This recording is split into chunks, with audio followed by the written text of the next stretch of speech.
Mayroon ba kayong nararamdamang pangangati sa katawan nitong mga nakaraang araw? Iniisip nyo ba na dala lang yan ng katandaan?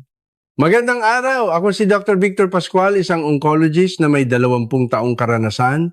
Si Lola Flora Reyes, 63 taong gulang mula sa Cebu, ay nakaranas ng pangangati sa isang bahagi ng kanyang katawan sa loob ng isang taon. Pamahid lang mula sa botika ang kanyang ginagamit, tama ba? Isang araw na nilaw ang kanyang mga mata. Siya ay nasuri na may stage 4 pancreatic cancer at pumanaw makalipas ang 2 buwan. Ngunit iba ang nangyari kay Lolo Cardo, Santos 67 taong gulang mula sa Maynila. 6 na buwan siyang nakaranas ng pangangati, ngunit dinala siya ng kanyang anak sa ospital. Ang resulta ng pagsusuri, maagang yugto ng diabetes. Sa loob lamang ng 3 linggo, tuluyang nawala ang kanyang pangangati at nabawasan pa ang mga gamot na kanyang iniinom. Ano ang pagkakaiba sa kanilang dalawa? Iisa lang, 72 oras. Ngayon, espesyal kong ibubunyag ang 5 partikular na mapanganib na lugar sa katawan. Ito ang huling senyales na ipinapadala ng inyong katawan. Kung kahit isa sa mga ito ay nararanasan ninyo, kailangan ninyong suriin ito ngayon din. Lalo na ang nasa unang pwesto, kailangan nyong magpunta sa emergency room sa loob ng 72 oras. Kung mahuhuli kayo, wala nang magagawa. Kung maagang matutuklasan siyam sa 10 tao ang ganap na gumagaling. Kung tatapusin ninyo ang video na ito, mababawasan ang mga iniinom ninyong gamot, mababawasan ang pag-aalala ng inyong mga anak at mabubuhay kayo ng mas malusog ng 20 taon pa. Suriin ninyo ngayon habang pinapanood ang video. Kung may makati sa inyong katawan, pakipindot ang numerong 1 sa komento. Libre lang ang pag-subscribe at pag-like.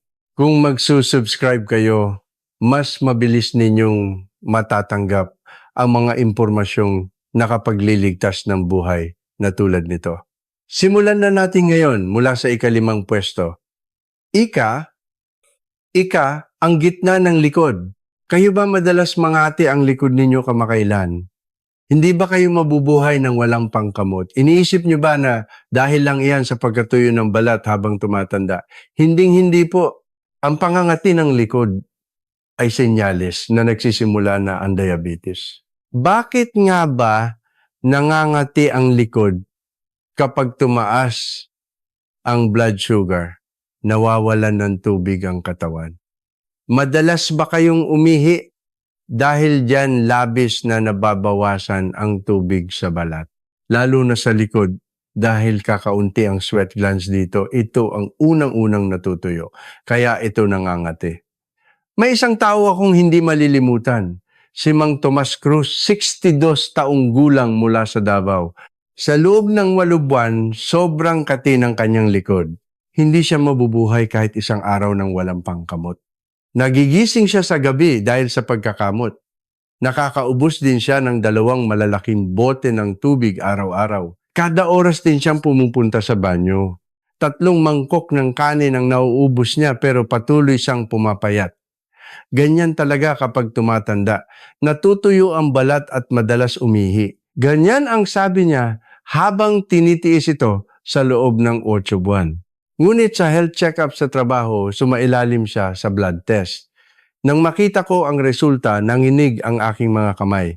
Ang kanyang HbA1c ay 9.2, ang normal ay 5.7. Halos doble ito. Malala na ang kanyang diabetes. Ang mas malaking problema ay ang kanyang mga mata. Nang suriin namin ng maigi, may pagdurugo na sa kanyang retina. Nagsimula na ang komplikasyon ng diabetes. Pumasok si Mang Tomas Cruz sa aking klinika. Sabi niya, "Doktor, malabo na ang mukha ng apo ko." Hindi na rin ako makapagmaneho. Akala ko simpleng kati lang. Hindi ko alam na diabetes na pala ito. Ngayon, buwan-buwan siyang pumupunta para sa iniksyon sa mata. Kailangan niya itong gawin habang buhay. Nawala ang pangangati ng kanyang likod 6 na buwan matapos uminom ng gamot. Itinapon na rin niya ang kanyang pangkamot. Ngunit nasira na ang kanyang mga mata. Kung 8 buwan lang siyang mas napaaga sana, ay maayos pa ang kanyang paningin. Mga kaibigan, hindi ninyo malalaman kung diabetes ito sa pamamagitan lamang ng pangangati ng likod. Kailangan ninyong tingnan kasama ang ibang senyales. Yung mga taong laging umiinom ng tubig, yung mga madalas pumunta sa banyo, yung mga malakas kumain pero pumapayat. Kung meron kayo kahit isa sa mga ito kasabay ng pangangati ng likod, ito ay diabetes. Kailangan ninyong magpunta sa ospital.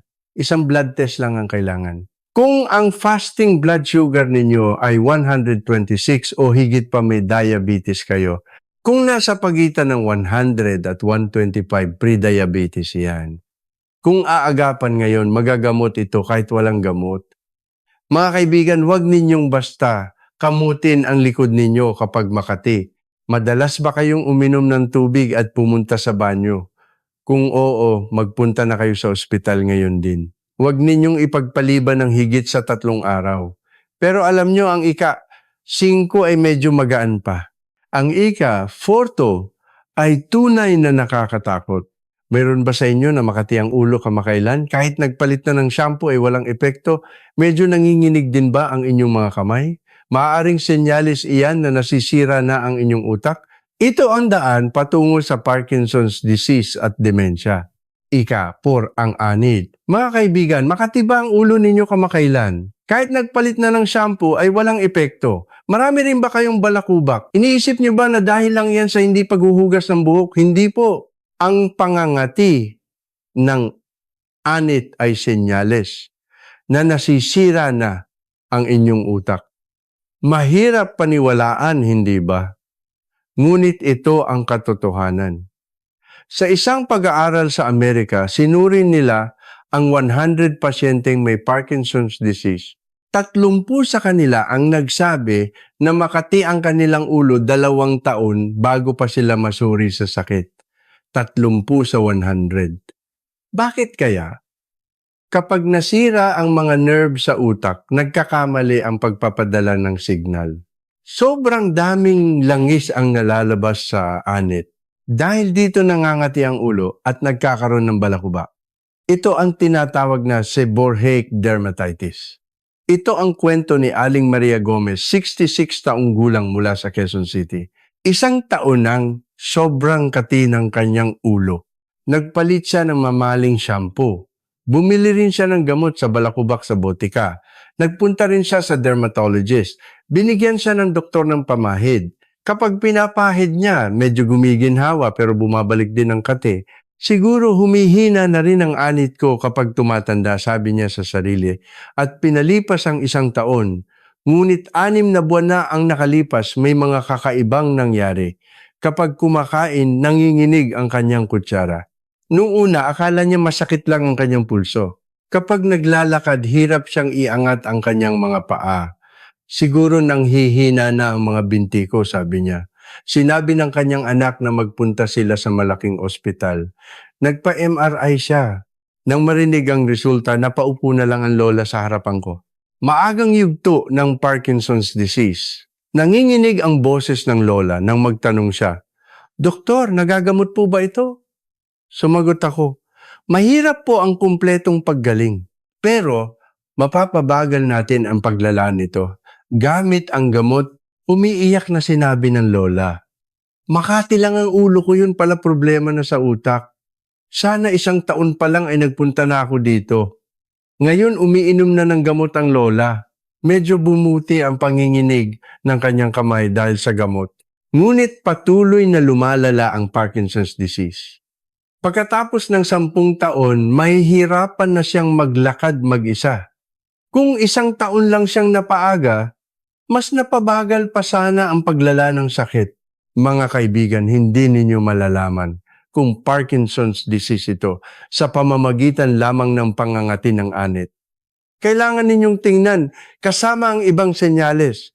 Yung mga nanginginig ang kamay, yung mga hirap mag-angat ng paa kapag naglalakad, yung mga nawawalan ng ekspresyon ng mukha. Kung mayroon kayo kahit isa sa mga ito kasabay ng pangangati ng ulo, magpunta na agad sa ospital. Kailangan ninyong pumunta sa isang neurologist. Hindi ito gagaling sa pagpapalit ng shampoo. Hindi ito gagaling sa pagpapahid ng pamahid. Malalaman lang ito sa pamamagitan ng MRI. Mga kaibigan, huwag ninyong basta kamutin ang ulo ninyo kapag makati. Nakalima na kayong palit ng shampoo pero hindi pa rin gumagaling. Nanginginig ba ang kamay ninyo at bumabagal ang paglalakad? Kung oo, magpunta na kayo sa ospital ngayon din. Kung ipagpapaliban ninyo ng 3 araw, baka huli na. Pero mga kaibigan, kahit nakakatakot ang ika, 4, mas nakakagulat ang ika, 3, mayroon ba sa inyo na makati ang singit o kilikili kamakailan, hindi gumagaling kahit pinapahiran ng pamahid? Nitong mga nakaraang araw, madalas ba kayong pagpawisan sa gabi? Bigla ba kayong pumayat? Yan ay senyales na bumabagsak na ang inyong immune system. Maaaring ito ay blood cancer. Sasabihin ko na ngayon din. Pangatlo, ang singit. Mga kaibigan, makatibang singit ninyo kamakailan? Namumula at namamagarin ba? Iniisip nyo bang baka fungi lang ito at bumili ng pamahid sa botika? Mag-ingat kayo. Maaring hindi ito fungi. Ito ay senyales na bumabagsak na ang inyong immune system. Ang immune system ang hukbo ng ating katawan. Pinoprotektahan tayo nito laban sa masasamang mikrobyo. Ngunit kapag bumagsak ang hukbong ito, walang habas na pumapasok ang mga funghi, lalo na sa mga lugar na mamasa-masa at nakatago tulad ng singit. Doon sila unang namumugad. Sa isang pag-aaral sa Amerika, sinuri nila ang 100 pasyenteng may lymphoma. 20 sa kanila ang nagsabi na makati ang kanilang singit 6 na buwan bago pa sila masuri sa sakit. 20 sa 100. May isang tao akong hinding-hindi malilimutan. Si Nanay Elena de la Cruz, 61, taong gulang mula sa Iloilo. Isang taon ng sobrang kati ng kanyang singit, nahihiya raw siya magpunta sa ospital. Bumili siya ng gamot sa punggi sa botika at ipinahid. Medyo gumiginhawa pero pagkatapos ng 3 araw, bumabalik ang kati. Sa huli, nagpunta siya sa dermatologist. Binigyan siya ng doktor ng pamahid. Hindi pa rin gumaling. Sa loob ng 6 na buwan, 5 dermatologist na ang kanyang napuntahan. Bakit kaya hindi ito gumagaling, sabi niya, habang sumusubok din ng mga halamang gamot. Ngunit 3 buwan na ang nakalipas, may mga kakaibang nangyari. Kapag natutulog sa gabi, basang-basa siya ng malamig na pawis. Kailangan pa niyang magpalit ng damit, pantulog. Pumayat din siya ng 10 kilo. Malakas siyang kumain pero patuloy siyang pumapayat. Hindi naman ako nagda-diet pero pumapayat ako, sabi niya. Nagtaka ang kanyang pamilya at sinabing magpunta sila sa malaking ospital. Sumailalim siya sa blood test. Kakaiba ang bilang ng kanyang white blood cells. Nagpa-CT scan din siya. Namamaga ang kanyang mga lymph nodes.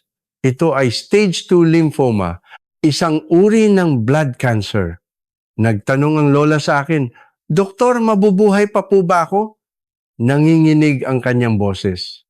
Sumagot ako, "Kung stage 2, magagamot po ito sa pamamagitan ng chemotherapy. Karamihan po ay ganap na gumagaling." Umiyak ang lola. Sana hindi ko na lang ikinahiya at itinago, sana nagpunta na ako agad sa malaking ospital. Sinayang ko ang 1 taon. Ngayon, sumasailalim ang lola sa chemotherapy. Nalagas lahat ng kanyang buhok. Sobrang hirap din daw ng kanyang pakiramdam. Ngunit maganda ang takbo ng kanyang paggamot. Kung umabot ito sa stage 3 o 4, napakababa na ng tsansang mabuhay. Kung 1 taon lang siyang napaaga, maaring hindi na niya kinailangan pang mag-chemotherapy. Mga kaibigan, hindi ninyo malalaman kung blood cancer ito sa pamamagitan lamang ng pangangati ng singit. Kailangan ninyong tingnan, kasama ang ibang senyales, yung mga pinagpapawisan sa gabi, yung mga biglang pumapayat, yung mga nanghihina ang katawan. Kung meron kayo kahit isa sa mga ito kasabay ng pangangati ng singit, magpunta na agad sa ospital. Kailangan ninyong magpa-blood test. Kahit pinapahiran ng pamahid, bumabalik ba ang kati sa loob ng 3 araw? Kung oo, hindi iyan problema sa balat. Kailangan ninyong pumunta sa isang hematologist. Mga kaibigan, huwag ninyong ikahiya ang pangangati ng singit. Huwag ninyong itago. Nakalima na kayong pamahid pero hindi pa rin gumagaling. Pinagpapawisan ba kayo sa gabi at pumapayat? Kung oo, magpunta na kayo sa ospital ngayon din. Kahit isang araw na pagpapaliban ay magpapalala sa sakit. Ibahagi ninyo sa komento. Mayroon ba kayong parte ng katawan na hindi gumagaling kahit pinapahira ng pamahid? Pakipindot ang numerong 1. Ang inyong kwento ay maaaring makapagligtas ng buhay ng iba. Pero mga kaibigan, kahit nakakatakot ang ika-3, mas malala ang ika-2. Mayroon ba sa inyo na makati ang paligid ng puwit kamakailan? Tinitiis nyo lang ba dahil sa hiya? Naging manipis din ba ang inyong dumi? Iyan ay senyales na bumabara na ang inyong malaking bituka. Maaring ito ay colorectal cancer. Sasabihin ko na ngayon din, ika-2 ang paligid ng puwit. Mga kaibigan, makati ba ang paligid ng puwit ninyo kamakailan? Hindi ninyo masabi sa iba dahil sa hiya, tama ba? Iniisip nyo bang baka almoranas lang ito at tinitiis na lang? Hinding-hindi ninyo dapat tiisin. Ang pangangati ng puwit ay senyales na bumabara na ang inyong malaking bituka. Sa isang pag-aaral sa Amerika, sinuri nila ang 100% may colorectal cancer. 18 sa kanila ang nagsabi na pangangati ng puwit ang una nilang sintomas. 18 sa 100. Inabot ng 14 naman na buwan bago sila masuri. Ibig sabihin, tiniis nila ito ng mahigit 1 taon. Bakit nangangati ang puwit? Kapag may tumubong bukol sa malaking bituka, naglalabas ito ng mucus. Itong mucus ang nagdudulot ng iritasyon sa puwit.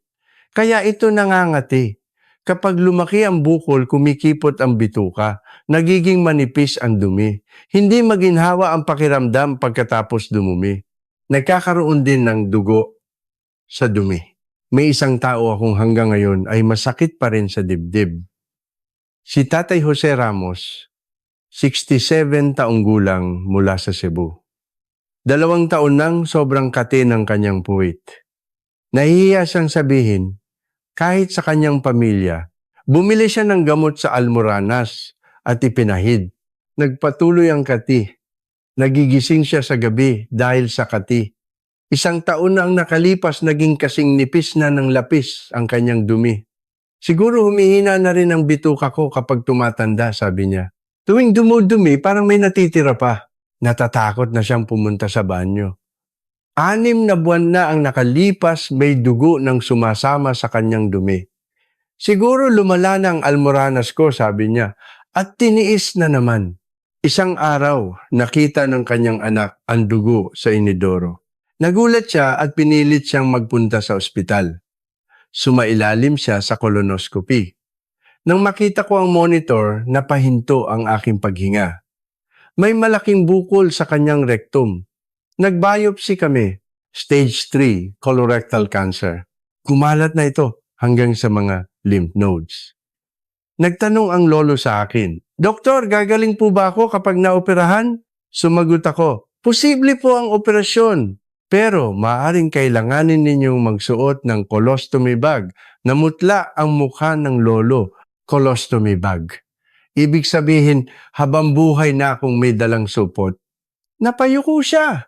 Naoperahan siya. Sumailalim din siya sa chemotherapy. Ngayon nabubuhay siya na may colostomy bag. Natatakot na siyang lumabas ng bahay. Natatakot siyang baka mangamoy o pumutok ang supot. Ganito ang sinabi niya sa akin. Doktor, tiniis ko ng 2 taon dahil sa hiya. Hindi ko alam na ganito ang mangyayari. Kung 2 taon siyang napaaga, malamang stage 1 pa lang iyon.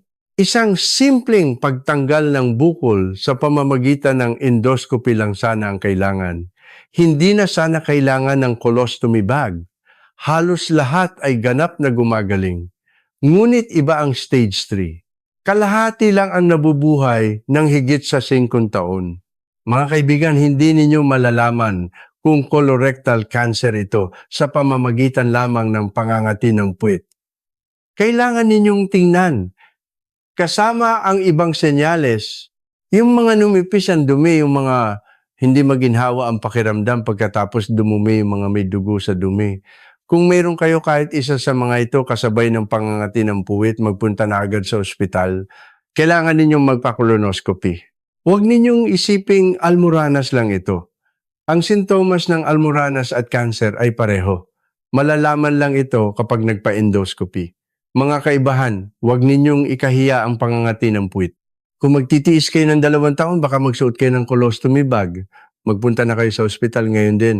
Isang colonoscopy lang malalaman na. Pero mga kaibigan, sa mga nauna mayroon pa tayong panahon. Ngunit iba ang nasa unang pwesto. Sa unang pwesto, kailangan ninyong magpunta sa ospital sa loob ng 72 oras. Kung mahuhuli kayo, talagang wala nang magagawa. Meron ba sa inyo na makati ang buong katawan at naninilaw ang mga mata? Meron ba sa inyo na kulay kola ang ihi? Iyan ay senyalis na humihinto na ang inyong atay. Sasabihin ko na ngayon din, una ang mga mata. Mga kaibigan, tumingin kayo sa salamin. Suriin ang kulay ng inyong mga mata. Kahit kaunti lang ba ang paninilaw ng puting bahagi ng mata ninyo, magpunta na kayo sa ospital. Ngayon din, pumunta sa emergency room. Kailangan ninyong pumunta sa loob ng 72 oras. Ito ay senyales na humihinto na ang inyong atay. Senyales na barado na ang inyong bile duct. Senyales na may problema sa inyong pancreas. Ang atay at pancreas ang nagsisilbing detoxification plant ng ating katawan. Sinasala nito ang mga lason at naglalabas ng apdo-bile. Ngunit kapag may cancer, bumabara ang daanan ng apdo. Ang apdo ay pumapasok sa daluyan ng dugo. Kumakalat ito sa buong katawan. Kaya naninilaw ang mga mata. Naninilaw din ang balat. Nangangati ang buong katawan. Sa isang pag-aaral sa Amerika, sinuri nila ito. Sa 100 pasyenteng may paninilaw ng mata, jaundice at pangangati, 92 sa kanila ang may cancer sa atay o pancreas. 92 sa 100, hayaan ninyong ikwento ko ang 2 tao. Una, si Mang Pedro Garcia, 63, taong gulang mula sa Davao. 3 buwan nang makati ang kanyang likod. 2 buwan na ang nakalipas, naging kulay kola ang kanyang ihi. 1 buwan na ang nakalipas, nagsimulang manilaw ang kanyang mga mata. Siguro pagod lang ito, sabi niya, at tiniis. Nang tuluyan ng manilaw ang kanyang mga mata, saka lang siya nagpunta sa ospital. Stage 4, pancreatic cancer. Hindi na siya maaring operahan. Ngayon, sumasailalim siya sa chemotherapy at sobrang hirap na hirap siya. Sabi niya sa akin, sana bago pa nanilaw ang mga mata ko, nagpunta na ako. Ngunit iba ang nangyari kay Lolo Antonio Fernandez, 65 taong gulang mula sa Maynila. 1 buwan nang makati ang kanyang likod. Medyo nagsimula ng dumilim ang kulay ng kanyang ihi. Habang tumitingin sa salamin, napansin niyang tila medyo naninilaw ang kanyang mga mata. Dinala siya agad ng kanyang anak sa ospital. Ang resulta ng pagsusuri, may maliit na bukol sa kanyang pancreas. Nagsisimula na itong bumara sa bile duct. Maagang yugto pa lang, naoperahan siya. Ngayon tapos na sa chemotherapy ang lolo at kasalukuyang nagpapagaling. Ano ang pagkakaiba sa kanilang dalawa? 2 buwan. Si Mang Pedro Garcia ay nagpunta nang tuluyan ng manilaw ang kanyang mga mata. Si Lolo Antonio Fernandez ay nagpunta agad nang mapansin niyang tila naninilaw. Ang pagkakaibang iyon ng 2 buwan ang nagdikta kung maaaring operahan o hindi. Ang paninilaw ng mata ay nangangahulugang barado na ang bile duct. Sa pancreatic cancer, sa sandaling manilaw ang mga mata, 77 sa 100 pasyente ang hindi na maaaring operahan. Ngunit kung magpupunta kayo bago pa manilaw ang mga mata, mas mataas ang tsansang maoperahan. Ganun din sa liver cancer. Kapag nanilaw na ang mga mata, malala na ang kondisyon. Ngunit kung maagang matutuklasan, posible ang ganap na paggaling. Mga kaibigan, hindi ninyo malalaman kung liver cancer o pancreatic cancer ito sa pamamagitan lamang ng paninilaw ng mata. Kailangan ninyong tingnan kasama ang ibang senyales. Yung mga nangangati ang buong katawan, yung mga may maitim na kulay kape, ang ihi, yung mga may kulay abo na dumi. Kung meron kayo kahit isa sa mga ito, kasabay ng kahit kaunting paninilaw ng mata, magpunta na kayo sa ospital sa loob ng 72 oras. Pumunta sa emergency room. Lalo na kung kitang-kita na ang paninilaw ng mata, pumunta na kayo ngayon din. Huwag ninyong ipagpaliban kahit isang oras. Mga kaibigan, tumingin kayo sa salamin tuwing umaga. Suriin ang kulay ng inyong mga mata. Kung kahit kaunti lang ang paninilaw, diretso na sa ospital. Suriin din ang kulay ng inyong ihi. Kung maitim na kape, mapanganib yan. Suriin din ang kulay ng inyong dumi. Kung kulay abo, mapanganib yan. Mga kaibigan, nabanggit ko na ang 5 lugar. Ang likod, ulo, singit, puwit at mga mata. Mayroon ba kayong nararanasan sa kahit isa sa mga ito? Kung oo, magpunta na kayo sa ospital sa loob ng 3 araw. Kung maagang matutuklasan, magagamot ito. Kahit huli na matuklasan, may paggamot pa rin. Huwag kayong sumuko, iisa lang ang pagkakaiba. 72 oras. Mula ngayon, meron akong gustong sabihin sa inyo kung paano ninyo mapoprotektahan ang 5 lugar na ito at kung ano ang dapat ninyong gawin simula ngayon. Una, tumingin kayo sa salamin tuwing umaga. Suriin ang kulay ng inyong mga mata. Kung kahit kaunti lang ang paninilaw, diretso na sa ospital. Ikalawa, suriin tuwing pupunta sa banyo. Maitim na kape ba ang ihi ninyo? Kulay abo ba ang dumi ninyo? Kung oo, diretso na sa ospital. Ikatlo, kung ang pangangati ay tumagal ng higit sa 3 araw, magpunta sa ospital. Kung hindi gumagaling kahit pinapahiran ng pamahid, hindi yan problema sa balat. Kailangan ninyong pumunta sa internal medicine. Ika-4, panginginig ng kamay, pagbagal ng paglakad, malamig na pawis, pagbaba ng timbang, pagimpis ng dumi. Kung mayroong kayo kahit isa sa mga ito, kasabay ng pangangati, diretso na sa ospital. Ika-5, gumawa ng itch diary. Isulat kung kailan nagsimula ang kati, kung saan makati at gaano ito katindi. Ipakita ito sa doktor kapag nagpunta kayo sa ospital. Mga kaibigan, uulitin ko para sa inyo. Ika-5 ay ang likod. Kung madalas kayong uminom ng tubig at umihi kasabay ng pangangati ng likod, ito ay diabetes. Magpa-blood test kayo. Ika-4 ay ang ulo. Kung hindi gumagaling kahit nagpalit ng shampoo at nanginginig ang inyong kamay kasabay ng pangangati ng ulo, ito ay Parkinson's disease. Pumunta sa neurologist. Ika-3 ay ang singit. Kung hindi gumagaling kahit pinapahira ng pamahid at pinagpapawisan sa gabi kasabay ng pangangati ng singit, ito ay blood cancer. Magpa-blood test kayo. Ika-2 ay ang puwit. Kung numinipis ang dumi at may kasamang dugo kasabay ng pangangati ng puwit, ito ay colorectal cancer. Magpa-colonoscopy kayo. Una ay ang mga mata. Kung naninilaw ang mga mata, kulay kape ang ihi at nangangati ang buong katawan, ito ay liver o pancreatic cancer. Magpunta sa emergency room sa loob ng 72 oras. Mga kaibigan, may dahilan kung bakit ko ginawa ang video na ito ngayon. Sa loob ng 20 taon, napakaraming tao na ang narinig kong nagsasabi ng, kung nalaman ko lang sana noon, ayoko nang marinig pa ang mga salitang iyon. Kung medyo napaaga lang sana kayo, maaaring naoperahan pa kayo. Maaaring gamot lang ang kailangan. Maaaring ganap pa kayong gumaling. Mga kaibigan, ang pangangati ay isang sulat na ipinapadala ng katawan. Ang huling sulat. Huwag ninyo itong baliwalain, basahin ninyo. At kumilos kayo. Simula ngayon, tumingin kayo sa salamin tuwing umaga. Kung ang kati ay tumagal ng higit sa 3 araw, magpunta sa ospital. Iyon lang ang kailangan. Ang inyong buhay ay nasa inyong mga kamay. Tutulungan ko kayo. Ngunit kayo ang unang dapat kumilos. Nakatulong ba ang video na ito ngayon? Kung oo, pakipindot ang subscribe. Pakipindot ang like. Patuloy akong magbibigay ng ganitong impormasyon.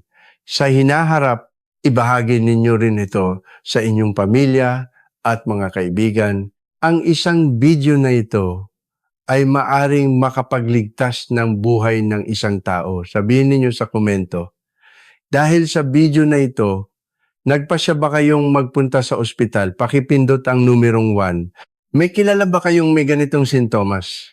Pakipindot ang numerong 2. Gusto kong marinig ang inyong mga kwento. Mga kaibigan, ang kalusugan ay hindi nabibili ng pera, ngunit mayroon tayong oras. Ang araw na ito ang huhubog sa susunod ninyong 20 taon.